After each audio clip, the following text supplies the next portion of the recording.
Right. 1, 2, 5. Please up. 3. That is just trickery, what these clowns are doing. You do not understand, mister. This is just scientific evidence. I cannot believe this is happening. Okay. En of de aarde nou werkelijk plat.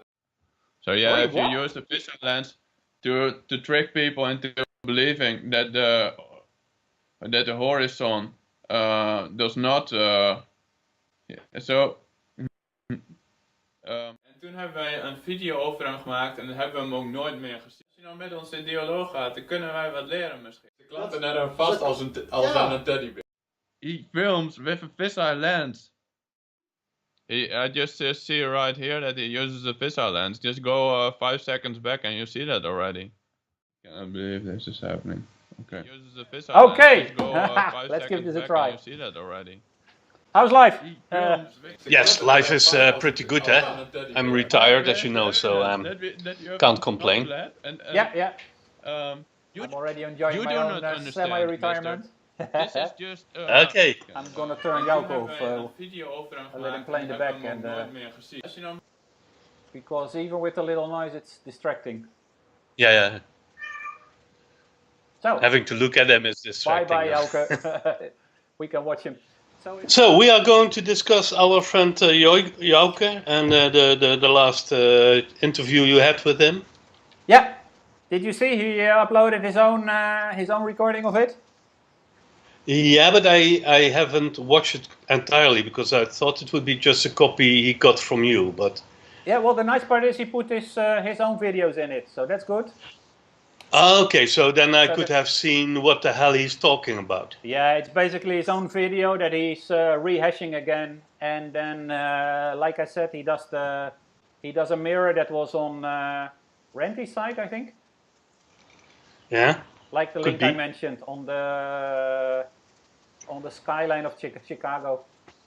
Ah, my God. Yeah. I was not really interested in discussing that even further because it's just another, what is it, Gish Gallop. He's trying to move the goalpost. Yeah, but it's also a completely stupid and irrelevant video and argument. One of the things he could do is simply go to my channel and have a look at a video I made on perspective, where as far as the guys were right, I did also use contributions of flat earthers, so to have a sort of bit more independent type of video and explanation about perspective. Yeah. And once people understand that, then the next step is to understand curvature and what you would see or would not be able to see from that skyline. Yeah, exactly. Yeah. But we had an agenda. We are already drifting. Yeah. We can cut the pace. Don't worry. It's just as if we are a couple of consultants, huh? Yes. But we have to charge for it, then, eh? Right. So, intro.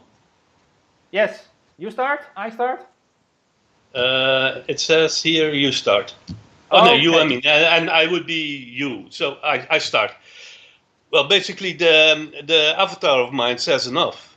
I'm a research director. That's at least the job I had for the last, 8-9 years. Yeah.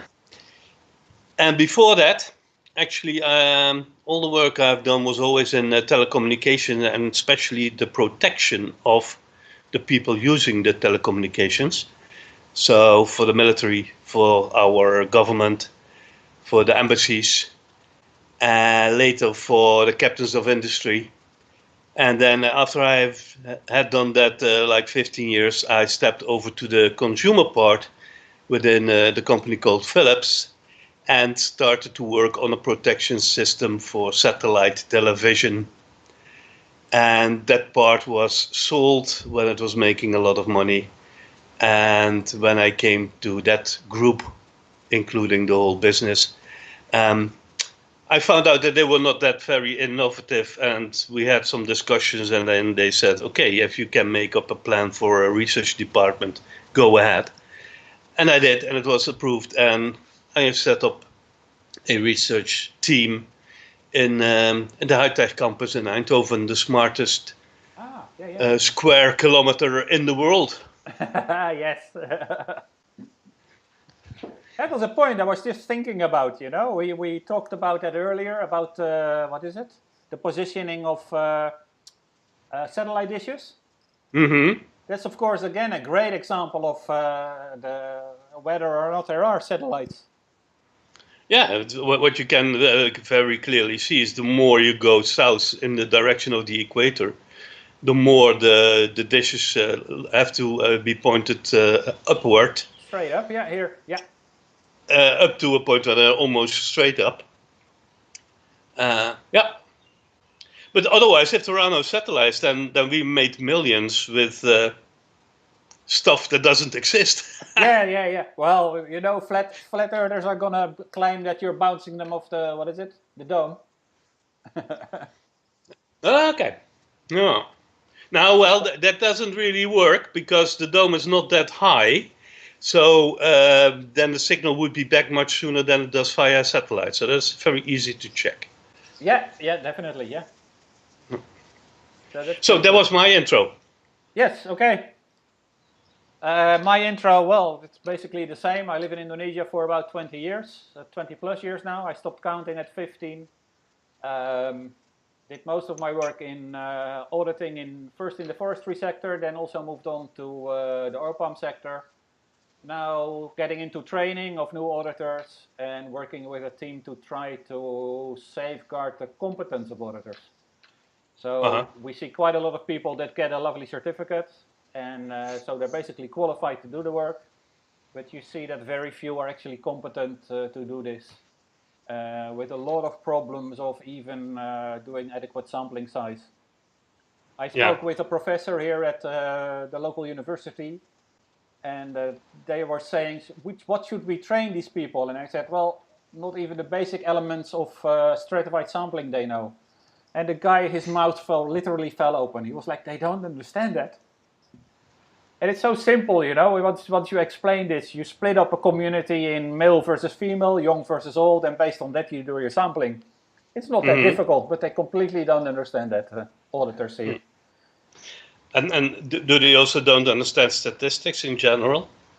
Oh God, absolutely not. So what I'm going to work on with this professor is to try to do a standard approach to use of very small samples. So basically, auditors, we are only there for at best 2 weeks in a year to verify stuff. Out of those 2 weeks, there is like only 1 or 2 days where you do interviews with local people. So these sample sizes are going to be extremely small, and we need to really set thresholds on how to approach that. And if there is insufficient evidence, you know, too much variation or whatever, then you need to keep on going sampling. That's what not being. That's what not being done. Not what is not being done. And that has, to the best of my knowledge, nobody has ever tried to work that out, even for auditors. And there must be so much research on that already. Yeah, I don't know if you have any contacts here with some of the auditing companies or universities. Maybe they could have some information you are looking for. Yeah. Well, that's the whole point. So you've got the Center for International Forest Research has never looked into auditing. IPB, I now got interested. They're very excited about these very, very simple approaches. So that's nice. Oh. That's what I should have put in. That's nice, from Mrs. Brown. Have you seen that? No, I don't think so. Oh God, hilarious. Mrs. Brown's voice. I love all these, the English, what is it, irony and humor. Okay, the background, like you mentioned, we need to talk about, we do a post-mortem of the last discussion with Jouke. as things are looking, I don't expect he will do another one. He's gone very quiet suddenly. He's not responding on email and Skype. But definitely still going to try to entice him to do a 2-on-2. You and me versus him and Willy. Yeah.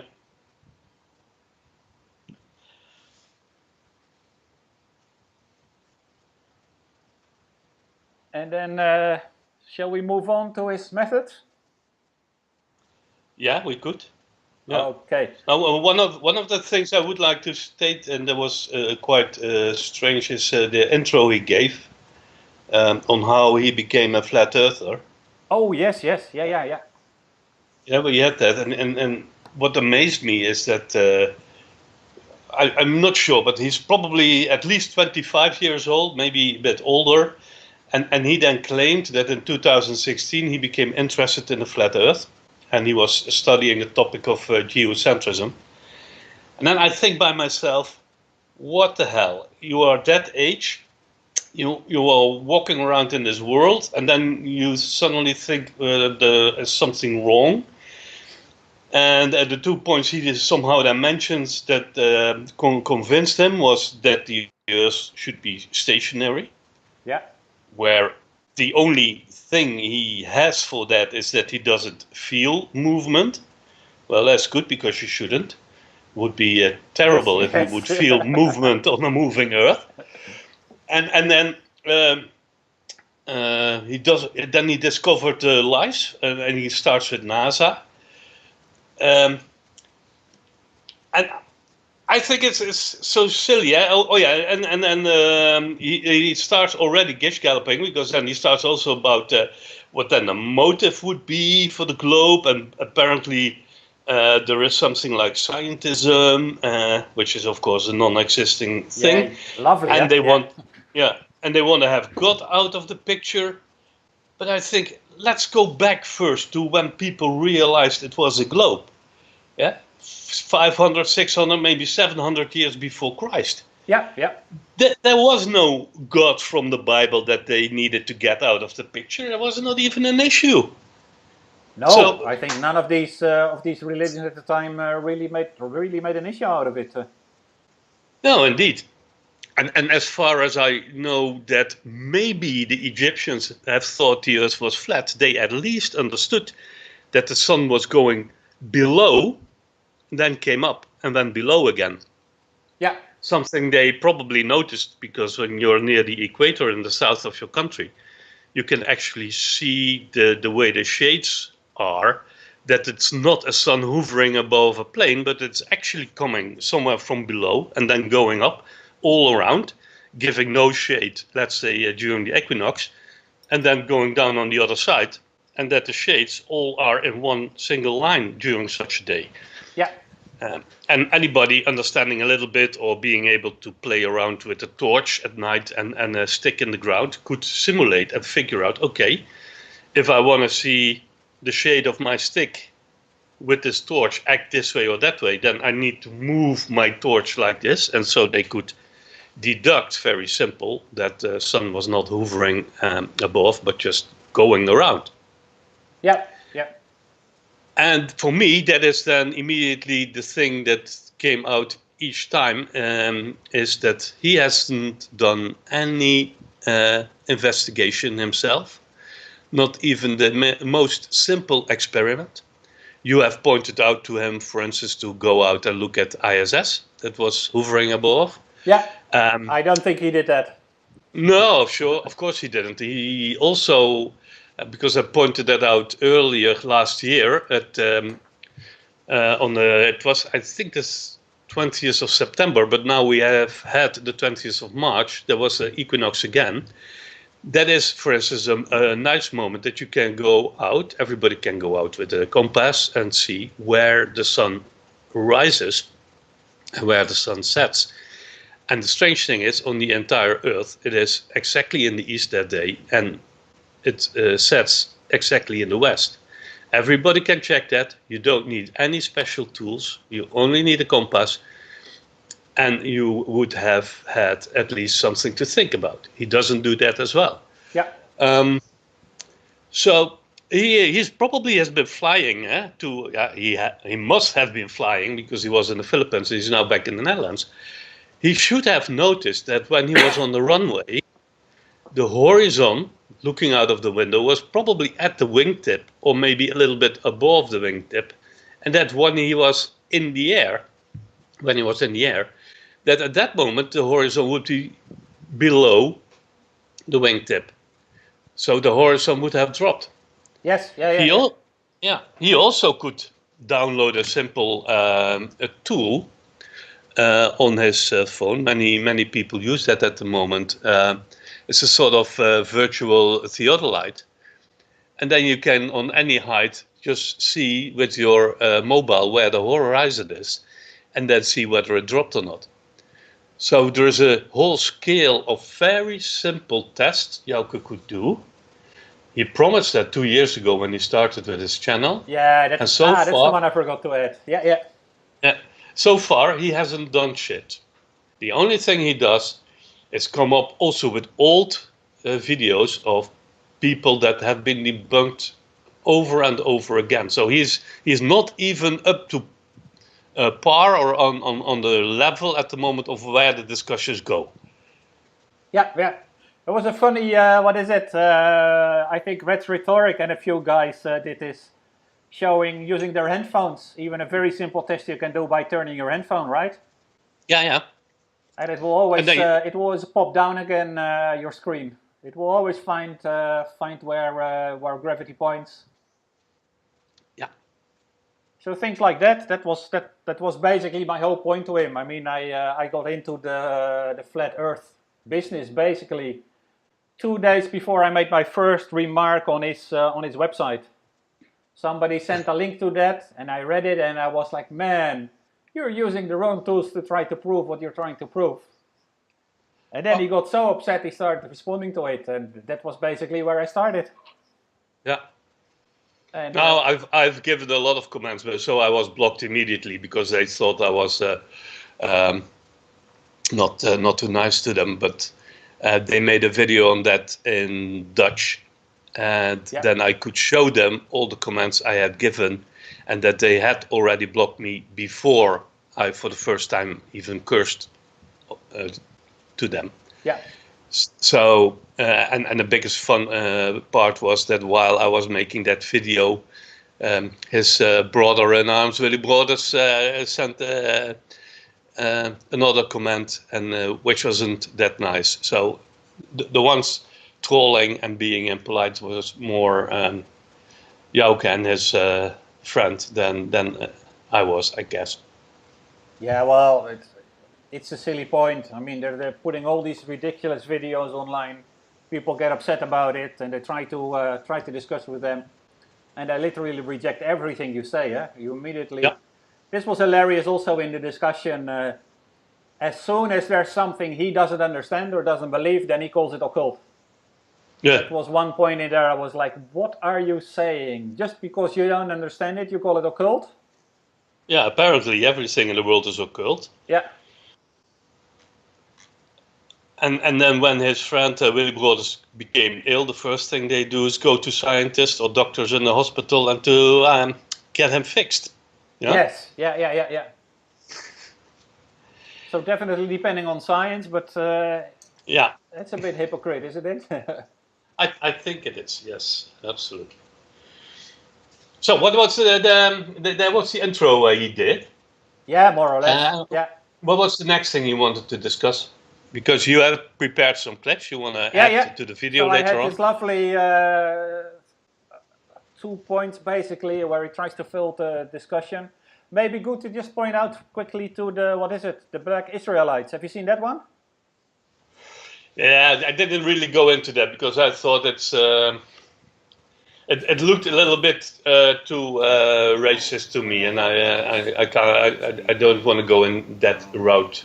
So I basically downloaded this video and asked around, Jews, you know, and somebody came back and explained to me that this is actually what is it? Ever say something like that, you know, it makes no sense whatsoever. Black Israelites, that is this extremist group from the United States. Turned out to be made this original video. Yes, and And he simply latches onto it and starts with a really weird argument to keep on going.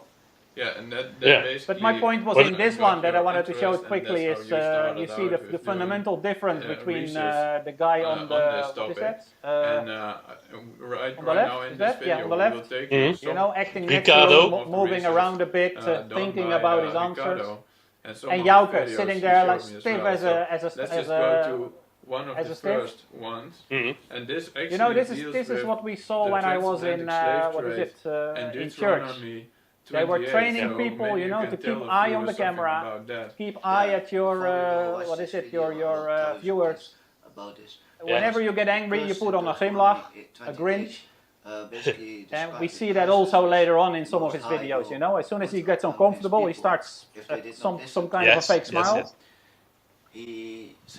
And this is what he's been learning this on his what is it, in his Sunday school or whatever.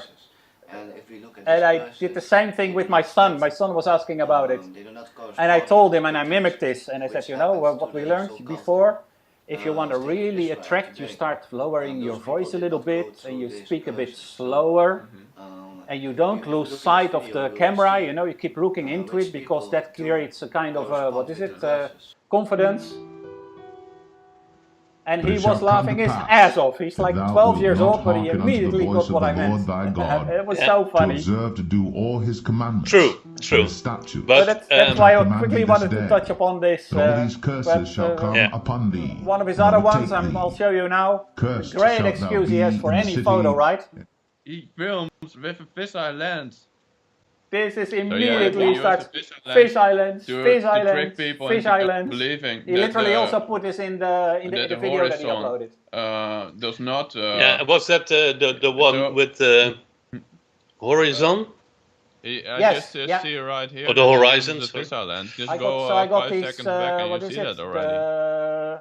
He films with a fisheye lens I'm gonna turn So off. yeah, Wait, if you what? use the You're fisheye lens taping. to trick people. Yeah, into- because there are now a lot of silence points in the discussion, so you probably really have to cut that out. Yes, yeah, will do. But, But, you know- he pulls this trick with everything, even the screenshots that I took, which was his evidence that the horizon was flat, which Yeah. I then showed that it's not flat, and then he immediately jumped in saying this is fish, or he put it in his video, this is Fish Island. Yeah. And you go like, Now, that's not the point of the discussion. No, I think that the main point here is, and that's always when you talk about pictures of a horizon and where the Earth seems to be flat or looks flat, the first thing you have to understand is if it didn't look flat, we would not be on a ball. Yes, yeah. Yeah. So And it was the basically best way- a ball in front of his own goal if he had used it, if he had understood the background behind it. Yeah. I basically put the ball right in front of the goal and he still missed completely. So having a flat horizon, first of all, means you are on a ball, because what people forget is, suppose you are looking at this sea and you see the straight line that gives you the impression this is a flat Earth. Yeah. They then come to us and say, where is the curve? As if somehow that flat line we see has to curve down a little bit on the right and a little bit on the left. And it Now doesn't try happen. You know, that's... yeah. Now, but try to imagine that. So it would be curving a little bit to the right. What happens when I then turn to the right a bit more? It should curve more down. And then when I'm looking to the right, in their eye of a globe, it would curve down so much that I was not looking at the horizon anymore. And the only way you can do that is when you're not on the globe, when you are far away from a ball, you will get that effect. Yeah. So there are many videos, many animations, many models available online that show that a flat horizon is not an argument for a flat Earth. Yeah. And it's even stronger, the fact that you have an horizon is also, whether it curves or not, the fact that there is an horizon is also proof of a globe. Because it means that somewhere close by, 6 miles out, the vision stops. Suddenly everything is behind that is no longer visible. Yeah. And that can only be if it curves away from you. Otherwise, it would really get up to eye level, which it never does. And then it would, let's say, the horizon would become blurry, details would get smaller and smaller. I would still, from the Netherlands, see the United Kingdom, England. Yeah. But it would be blurry, whatever, because if there's a lot of atmosphere in between, you might have some humidity that doesn't allow for the best of view. But we don't see that. We see if you have good weather, you have a very sharp horizon, and that means something is curving away there. And and the way to test it is go with a boat and just go a little bit further, and you see that you start to go down. It's as simple as that. Yeah, but of course that's Fish Island. That's immediately the answer that is. That was not so if obvious. I have a nice straight horizon and a boat disappearing behind it. Then it's not Fish Islands. No, but that's the claim that Jouke is going to make. It was very clear. Any kind of photo material or video, he's immediately going to jump and say Fish Islands, Fish Islands. That was literally what he did when I showed the video from Critical Think, I think. Okay. Well, but maybe that was because that wasn't that a compressed picture? I don't know, but it's just a tube that was used, stuck to a That's what the Critical Think. I know what you know. That for instance is one of the simple tests anybody can do. Yeah. To check whether the horizon is at eye level or not, and all you need is a water level, a carpenter's level, and a tube on top without any lens in it, and then go up on a hill, because Critical Think stayed at the coast. Yeah. But he could have gone somewhere high up in the mountains, and I know there's Jess Kozlowski, or what is his name? I would have to check him out. Who let me see. Who has a lot of theodolite recordings, and he actually went up in the mountains, and you see that the table we used the last time, which says how much does the horizon drop? Well, it's 0.045 degrees at 2 meters. Yeah. It's 0.3 at 100 meters. It's already 3.2 when you're at 10 kilometers high. So when in a plane, you can actually really see it. And he did that with a theodolite up to 4,000 meters, I believe, in the Rocky Mountains somewhere in Colorado. And he showed that the horizon actually drops more the farther up you go. Yeah. So again, and at that moment already the whole flat Earth is debunked, because that's one of his arguments. It's flat because no, you don't see movement. What was it? The horizon always rises to eye level. And it that is not true. Water always finds its level. Now, if you understand simple gravity, then you know that level means same distance to the center of gravity. And that is the model. You can't change the model. If you want to attack the model, you have to do it with the model and not change and create your own model. Then the horizon is flat. We have just discussed that. Yeah. And then the other one, which he came up with, were the abyssal plains. And it was absolutely silly, because if there is anything he can't verify himself, then it is a plane 3,000 meters deep under the ocean. Exactly. So that's why I immediately latched onto that and said, "Have you been there?" It was like, I think I screwed up my language there and said it's being measured in meters above sea level. It's meters below sea level. So it's just another story about water because levels. Yeah, and he could then have said, or better have said, is it that Arkansas or Kansas, the flat state in the U.S. There is this pancake video where they apparently have a very big part of one of the biggest states in the United States that is almost flat. Yeah. But again, the people who measured that did it based on the distance to the center of the globe, because that is how we define flat, how we define level. Yeah. But even those pictures, you know, this was his argument. I got evidence, and this is hilarious. He's still manning his YouTube search, claiming that it's Google Scholar, which is of course a big joke. But then he says, I've looked at these videos, and that's on purpose. I took the screenshots from his own video and showed that even in Arkansas, the horizon isn't flat. Mm-hmm.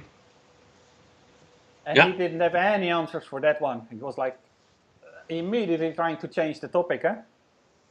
Yeah.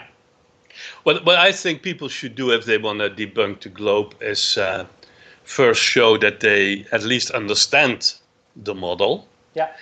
And then start first debunking the Greek. Yes. Because why would we be discussing NASA or whatever when 400 years or 300 years before Christ we had people like Aristarchus of Samos who discovered that the constellations of the stars change. Yes, yeah. Jouke will tell you they don't because he's looking in the wrong direction, but they change. And the Greek guy discovered that, and he tried to figure out how the hell is that possible. And he basically then made the basis of that we should be going around the sun. Yes, yeah. And Copernicus mentions him later. And the guy also was looking at Mercury and Venus, the way they would behave, that he could only come to the conclusion that must all turn around the sun. So if he wants to attack the globe model, what you need to do is first show that these observations are wrong, and that you have a fucking good explanation how that could work on a flat Earth. Yeah, yeah.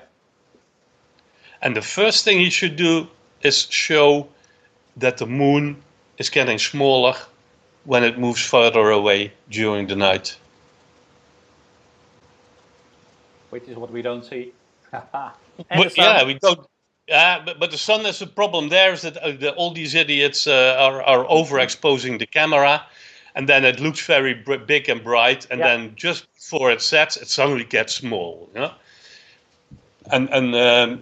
That's just silly. So with the moon, and the best would be to have sunglasses in front of your camera, and then you follow the moon from rise up to the highest point, and then when it sets again, you will see there is no change in size, and it should change by from full size to 25% of the size.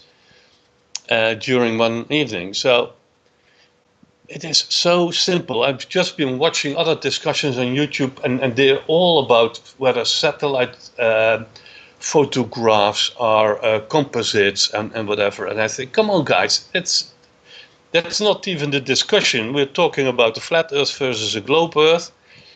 And when it's a globe Earth, we talk about one that moves around the sun and not the sun around the globe. That's it. This was so frustrating. Jouke was extremely disrespectful when I tried to explain a little bit about satellite imagery. I mean, I've used it quite a lot, but he was continuously making silly faces and what is it? As if you were talking nonsense. Yeah. So the old Landsat imagery that we use, come on, what happened to this one? That you can see would create 8 bands of and information. that brings me to the point. That's a test he can add, do at home. Very simple. He is making that stupid argument of continents not being the same size in some pictures from Earth. What is it? Climatological, meteorological. Now we know verification. he has a globe because he showed it. So the old Landsat imagery that we use, exactly. there's a nice picture on the left. So all the would create 8 Twit bands of has to do, information, Twat has to do, and is we would put add, it on the the table, necessary take a camera color to with it to be able to some verify zoom it. function, Yeah. first go as man. close as 16 possible as he can, so that he has the full globe in his frame, and then pick a position that he looks at either Africa or Australia or North America, make a picture, and then he has to walk as far away from his globe as he can, and then zoom in up to the point that he again fills the full frame of his camera at maximum zoom. Yeah. And then make a picture again, and then compare the two continents he sees, and he will see there are huge differences. And that the whole discussion of whether we see or it seems that a continent is bigger, smaller, has only to do with the fact at what distance and with what type of lens the photo was taken from Earth. Yes. Yeah. And he can do that at home. It's such a simple test. Yeah. Yeah. Well, that's been my whole point. But he's so what is it? Dishonest and prejudiced in his findings. He's not even willing to go out and do these simple tests. Yeah, but I think it's fear. I'm for certain it's fear. He's so afraid to be meaningless in the bigger picture. Yeah, well, that's their idea. But I don't think so. I think if there was a God, I don't really believe that, but suppose there is a God, I would say it's much more interesting to have a God that created the entire universe than just a stupid pizza under a dome. Yeah, exactly. Yeah? So, and that was also a point, because he mentioned a certain guy at one moment, that he was following, or who convinced him somehow. And then I dove into it. You gave me the correct name of that guy, I believe. And then I found that guy was behind a very nice YouTube video called The Principle. Yes, yeah. And that basically is a sort of, a video made by creationists. But at least they understand, and they don't hide it, that we are in a huge universe on a globe Earth that travels through space. Yeah. And that makes it for me so exciting. It's so interesting to see, man. We have so much to explore. Yeah. But it is strange that the one moment he wants to use one argument of that guy, we are all in the center of the universe. Yep. And then he ignores all the rest. And he does that a number of times with arguments. He does that all the time. He's cherry picking. Yeah. This was the point I've looked into his Chicago skyline claim. Mm-hmm. And Red Rhetoric has already debunked this, as he says, in fucking 2015. Yeah. But also Jess, the guy I mentioned, and the guy who made the original photo. Yes. Because what they all forget is that photo was not taken from the beach of the lake, but from a dune 80 meters high. Yeah. True. So that was those are the things where I think that that makes basically having a discussion also not very useful, because if I would have to go into a discussion with him or his friend, I'm not afraid to do that. I would really love to do that, but I'm not going to go into discussions where I get other people's videos that are presented as proof. And they have not done a single thing themselves. Because then I better go and discuss with the guy who made that other video. Exactly, yeah. Well, for me, it was also not really, I've been looking here also now into the Indonesian flat earthers.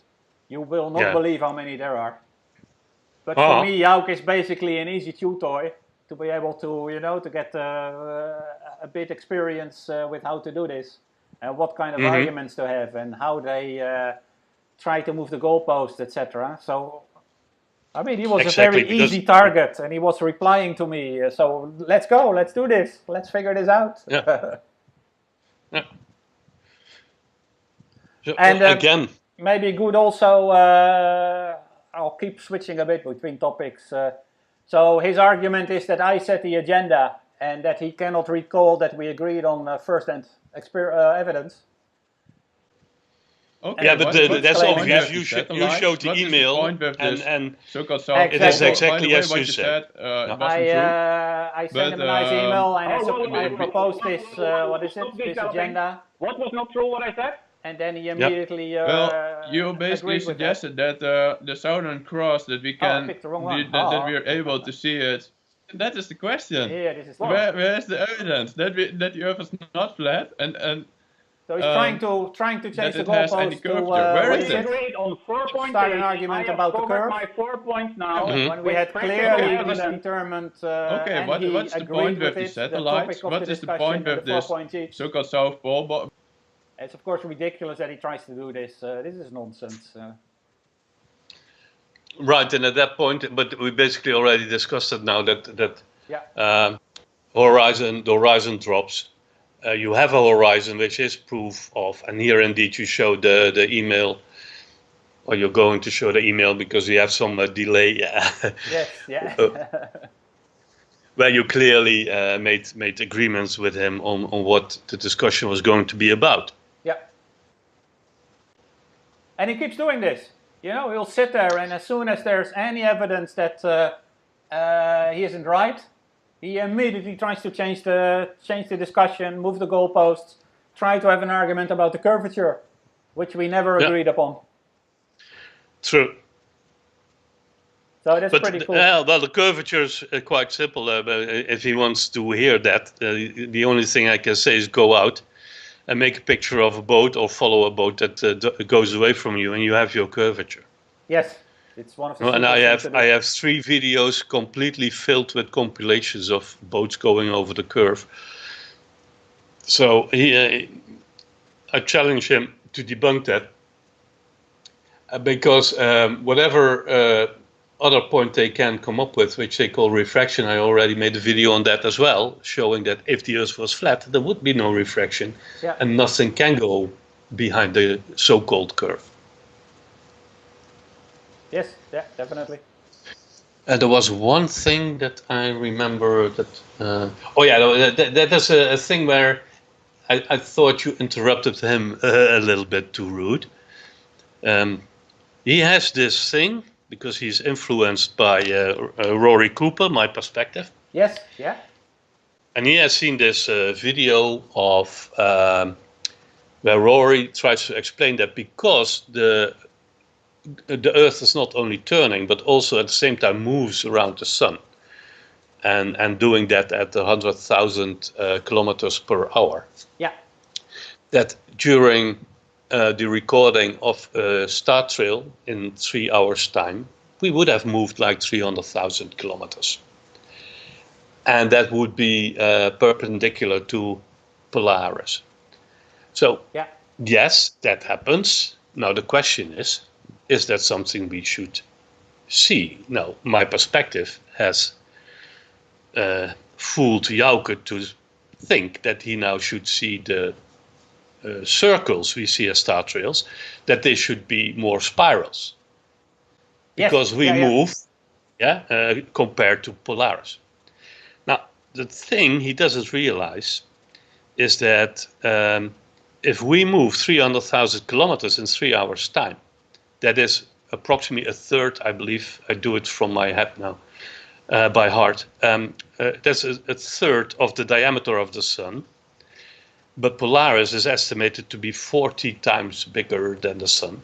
Yes, yeah. So it would be 120th of the diameter of Polaris.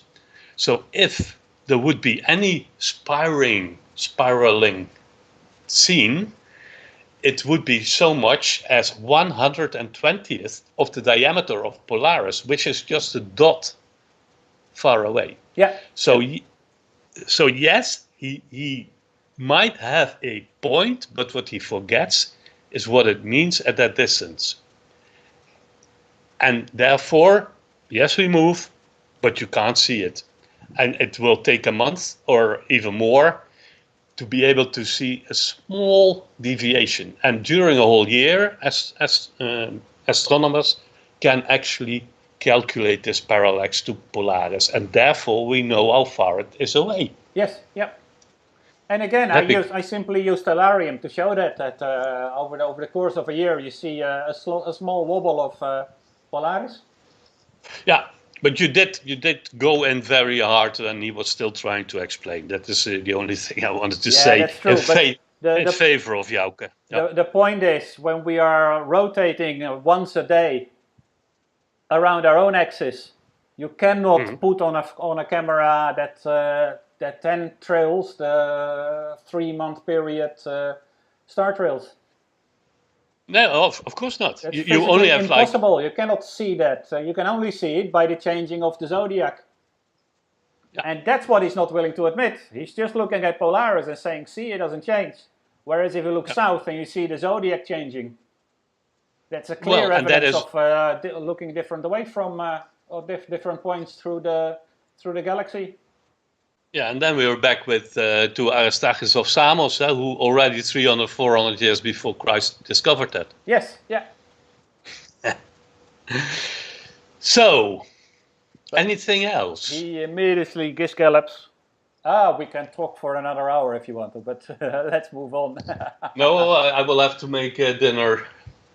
Maybe at a certain point you can see the Southern Cross. This claim of him was great. He was. He created an argument saying that we cannot see the Southern Cross all year round. Oh yes, yeah. And I hadn't checked that, so I kept interjecting, saying to him, "I never said that." Cross, but it is of course, he tried to put his word in my mouth, but there's clear evidence. People can look at the video that I never said that. Year round. Right. And then I went back into Stellarium and said, let's see, can we actually see that? Maybe at a certain point you can again, see using a tool that he loves, I can actually from Bogor see the Southern Cross all year round. See the Southern Cross. But there are some things we need to take into account here. Because what happens with the Southern Cross, you can see the Southern Cross, but the first thing, Jouke thinks that we think, that globals think, we turn around the Southern Cross. And that's not the case. We turn around Sigma Octantis, and the Southern Cross is at 60 degrees, approximately, which is the same on the Northern Hemisphere as Ursa Major, the Big Dipper. Now, if you look at the Big Dipper, it is not always visible if you are high enough north. No, I have to think. If I go south or north, I would have to check. But there are some months in the year where there are locations on the Northern Hemisphere that you cannot see the Big Dipper. The same goes at the Southern Hemisphere for the Southern Cross. Yeah. I've been fooling around with taking the most southern part in South America, Africa, and Australia, and then I went through all the months and through all the hours that it was night. And there are occasions where the Southern Cross disappears. It's not entirely visible because if you're high enough on the top or somewhere, you can't see it. But the same happens with the Big Dipper, and therefore is no argument. Yeah, exactly. Yeah. They both have the ball, and they're probably related, the wobble. Right, and exactly. And the other thing is what he doesn't realize, because it's nice as say, hey, look, the star trails should spiral, but they are round. So therefore, it is not a globe. Now, I just explained why. But the same moment that he says that, he makes already the mistake, because he should also argue or think, if the Earth is flat, what should it look like? Yes, exactly, yeah. And then, only if you are at the North Pole, you will have perfect circles. And the further away you go from the North Pole, the more it becomes ovals, or ellipses, whatever you want to call them. Well, it becomes even worse, because it would mean that the Southern Cross also moves sideways over a period Yeah, of 24 hours. yeah. The moment you are close to indeed the ice wall, then suddenly everything, all the stars should move sideways. Yeah. And so that in itself is already a contradiction in terms. Yes. Yeah. So he tries to attack because he wants to see a spiral. Now we're just explaining that the spiral is there, but it's smaller than the point of Polaris. Yeah. But he then completely neglects the shape of the star trails. And the other one, last one, is if we then go to the southern hemisphere and we do a star trail there around Sigma Octantis, then we have a star trail turning the other way around, exactly as you would expect on a globe. Yeah. Yeah. So for me, he has not given any evidence. He has pointed to some videos he has seen, and apparently he is easy to convince. He believed it was a globe because of pictures people had shown him. Yes. Not that he had studied it at school and understood the whole principle. No, the guy is 24 years old.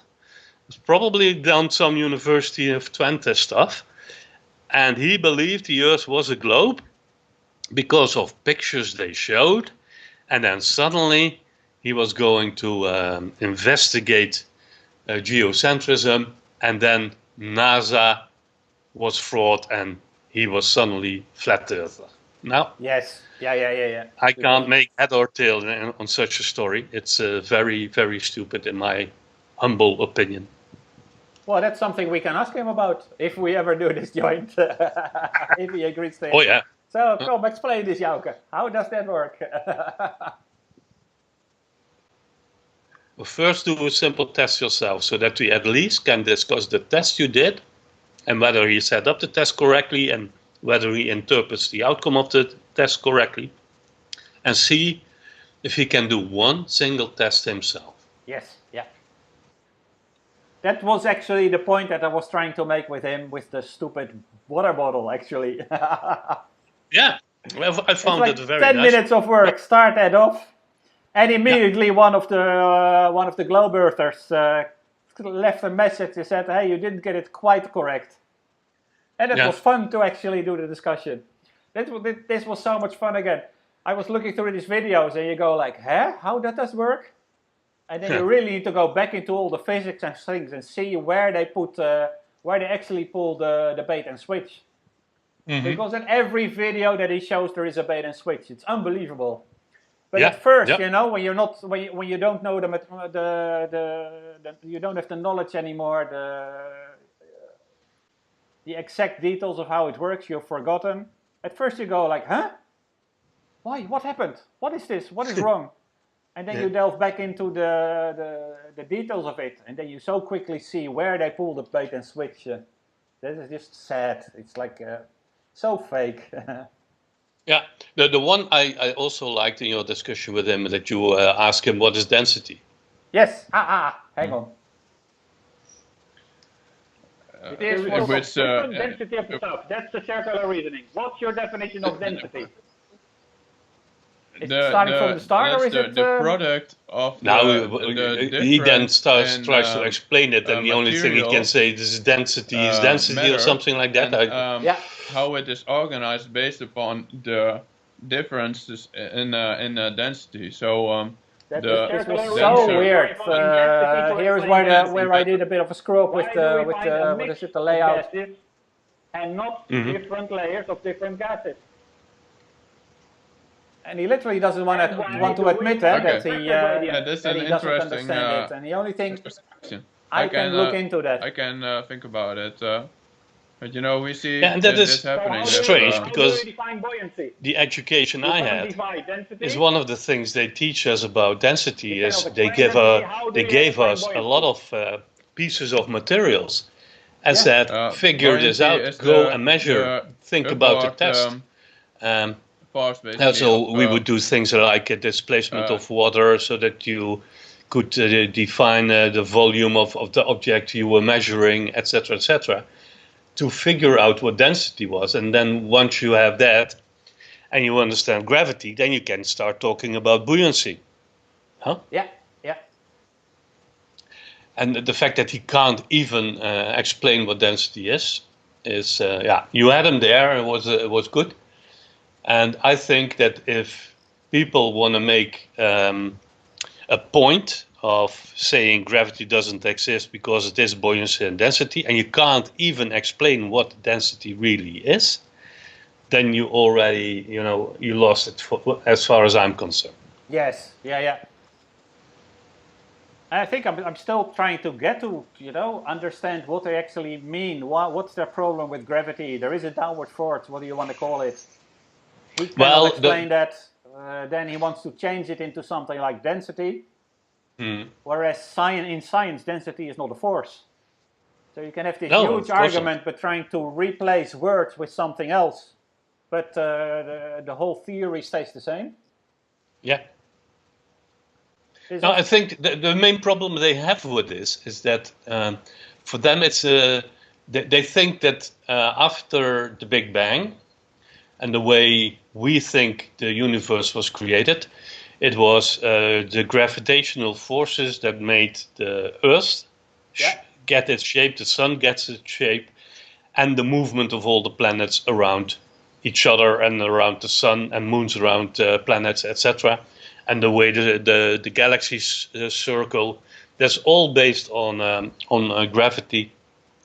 And if you therefore can dismiss gravity as a real force, you have at least a basis to attack the globe model. But then some people say, yeah, maybe it's magnetism or maybe it's electrostatic forces. And then I say, I don't give a shit. Because if these forces are the cause, then it's still causing the things to turn around each other. So that doesn't help you. I think the whole argument is even simpler than that. Because if we would prove gravity, that also immediately leads to that the Earth is round, that the Earth is a globe. Because gravity immediately forces that to happen. And I think that's the whole argument, that they are not willing to accept gravity. No. Because by definition it means then the Earth is a globe. And I think that's the only reason why they're attacking it and trying to replace it with something else. No. But that doesn't work, because what they simply also forget, can you just imagine a dome?